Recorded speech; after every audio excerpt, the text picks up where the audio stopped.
Chegou, gente, chegou o grande dia de falar sobre como começar e o que você precisa para começar a estudar para o Enem 2022. Quem quiser fazer gracinha e já começar, só precisa sentar a bunda na cadeira e estudar, pode comentar que você gera engajamento. Esse ano eu decidi fazer um vídeo um pouco mais completo e esse vídeo vai ser dividido em duas partes, basicamente. Na primeira parte eu quero falar sobre como começar a estudar para o Enem 2022 para quem sente que vai começar do zero, para quem acabou de terminar o ensino médio e acha que não teve um ensino muito bacana, para quem sente que não aprendeu quase nada. Já na segunda parte do vídeo tem dicas para quem sente que já evoluiu bastante, mas ainda assim não conseguiu chegar lá e ainda precisa aprender algumas coisas. O que dá para fazer para identificar de uma forma mais certeira onde é que você tem que focar esse ano. Então esse vídeo vai ser para todo mundo. Mas antes da gente começar de fato, se você tá chegando agora por aqui, eu me chamo Felipe, esse é um canal que fala basicamente sobre Enem, vestibular, vida de estudante. Então se esse é um tema que te interessa, se inscreve no canal nesse botão vermelho aqui embaixo. E agora eu também tô super ativo no Instagram, tô postando Reels todo dia basicamente com dicas mais rápidas e lá vocês também conseguem ter uma interação ainda mais próxima comigo. Então eu sugiro, eu peço na verdade, se você quiser seguir o meu Instagram, o link tá aqui na descrição,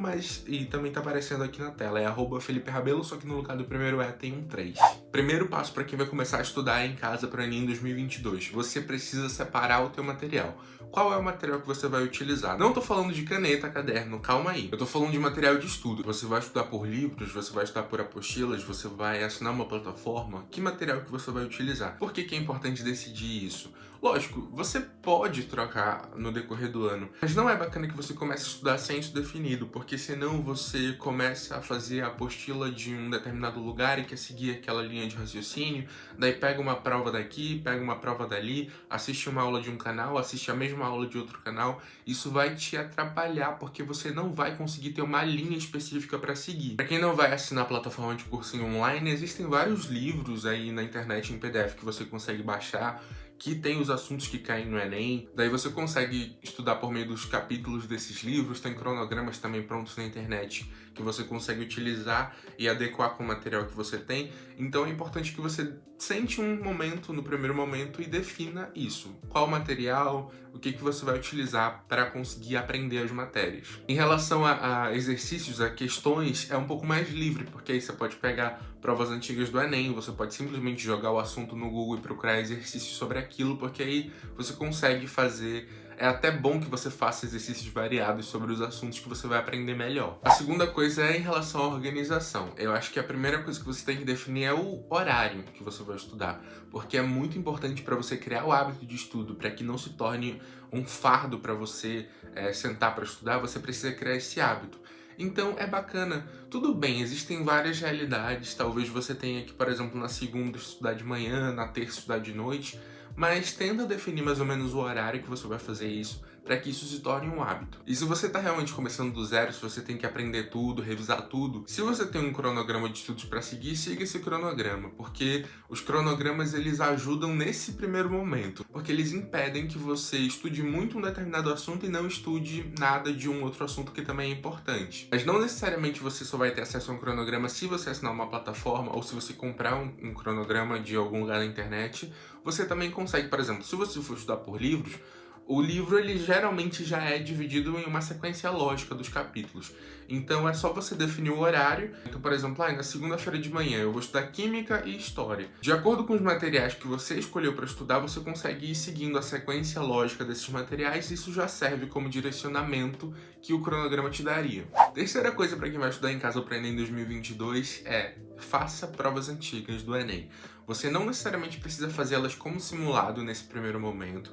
Vai chegar na parte do ano em que você vai ter que começar a fazer prova como simulado, mas por enquanto, tudo bem. Quer passar um mês estudando a teoria ali, né, se familiarizando, 2 meses que seja, 3 até no máximo, mas depois, mesmo que você saiba que você não aprendeu tudo que a prova cobra, começa a fazer essas provas antigas. Até porque você precisa, acho que é o grande objetivo do estudo, você precisa se familiarizar com a maneira que o Enem cobra as questões. Você só vai conseguir fazer isso fazendo as provas. E quando você começar a resolver essas provas, você também vai perceber se o estudo que você está tendo está dando resultado, se você está conseguindo aplicar esses conhecimentos. Você vai conseguir perceber quais são os assuntos que você tem mais domínio, quais são os assuntos que você precisa reforçar o teu estudo. E eu tô falando isso nesse vídeo porque eu acho que um grande erro de quem estuda em casa é justamente esse, não fazer exercícios, né, questões, não fazer provas antigas, porque não tem ninguém ali para te cobrar, você se sente mais confortável estudando só a teoria, mas é um grande erro porque se você estuda só a teoria e não treina, você não tem como saber se você aprendeu de fato, se você consegue aplicar o que você aprendeu na teoria. E para terminar tudo, eu acho que é importante você entender que é um processo e um processo que demora. É como você fazia na escola, por exemplo, quando você, por exemplo, estava no segundo ano do ensino médio. Você começava o ano, às vezes passava um mês estudando um assunto só e aí fazia várias atividades sobre aquilo para você conseguir aprender. Não tem essa pressa só porque você está estudando sozinho. É lógico que você precisa ser produtivo para que você consiga estudar o máximo até a prova do Enem, mas entenda que é um processo demorado. Não é porque você falou que hoje você vai estudar termoquímica, por exemplo, que em um dia você vai conseguir cobrir todo esse assunto e conseguir fazer questões.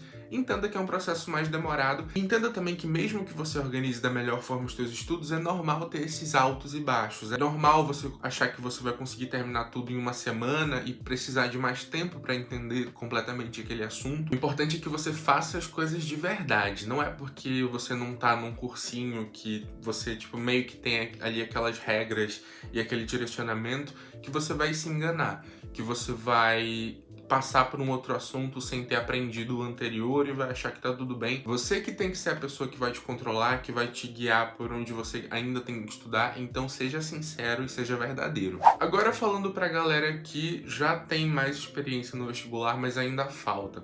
Gente, vocês a primeira coisa que vocês vão ter que fazer lógico, primeiro superar esse luto, né, de ter ido mal, porque eu sei muito bem como é isso. Mas a primeira coisa que vocês vão ter que fazer, diferente de quem vai começar do zero, vai ser uma coisa difícil, porque vocês vão ter que revisitar as provas, vão ter que revisitar as coisas que vocês fizeram para encontrar de fato quais foram as falhas, quais foram os assuntos que vocês achavam que tinham aprendido, mas não aprenderam, quais foram as questões que você errou na última prova do Enem, e fazer essa identificação, anotando mesmo no papel, poxa, eu errei esse tipo de questão, por quê? O que me faltou aprender? Poxa, eu fui mal na prova de linguagem, será que eu estudei linguagem suficiente ano passado? Será que eu resolvi provas suficientes? Ou então, poxa, eu ia tão bem nas provas de matemática que eu fazia em casa, por que eu fui mal na prova do Enem? Será que você não estava meio que decorando resolução de questão e aí você fazia a prova já sabendo da alternativa e não tinha esse cuidado de perceber se você estava realmente conseguindo resolver ou não? Será que ainda te falta alguma coisa da base? Você tem que fazer todo esse trabalho e você vai conseguir fazer isso de novo, pegando as provas que você fez,